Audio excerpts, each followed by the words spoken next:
Hello, traders. FX Pip Collector here. Today is Wednesday, August 28th, and I'm going to be analyzing the Euro-US dollar starting on the monthly, working my way all the way down to the 1 hour time frame for the full top-down analysis.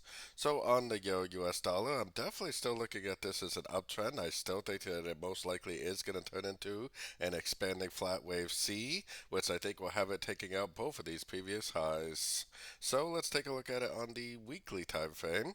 On the weekly time frame, this is where I'm still calling this first 5 waves up a wave 1. This looks like a big expanding flat ABC correction for a wave 2.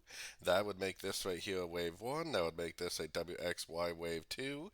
And that would mean that we are likely now in a wave 3, which definitely will have plenty of pullbacks along the way, but you have to remember wave 3s are the biggest, strongest waves of a trend. So taking it down to the daily time frame.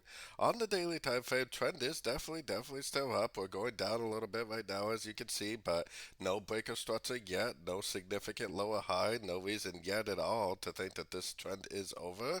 It definitely still looks like a wave 1, a wave 2, and a wave 3, which is all subdivisions of the bigger wave 3 on the higher time frames.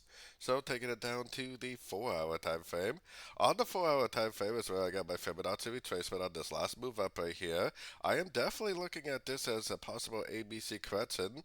As long as it does not break this low right here, I'm definitely still looking for buys. I'm looking for three-way pullbacks. I'm looking for Fibonacci bounces to go long for the continuation of the uptrend.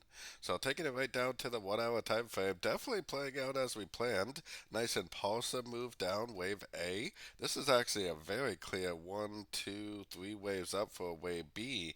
Then we are likely in a 1, 2, 3, probably need to make a little 4 and a 5. Then if it makes that double bottom bounce at a Fibonacci level, whether it does it here or at the 78%, that would be exactly what I would be looking for my next entry to go long for the continuation of the uptrend. As long as it does not break down, as long as it does not break this structure, I'm definitely still looking at this move as nothing beyond a correction to the last wave up. And definitely still looking for longs. So don't forget to join my free Discord group, which is linked over here in the corner. And as always, thank you and happy trading.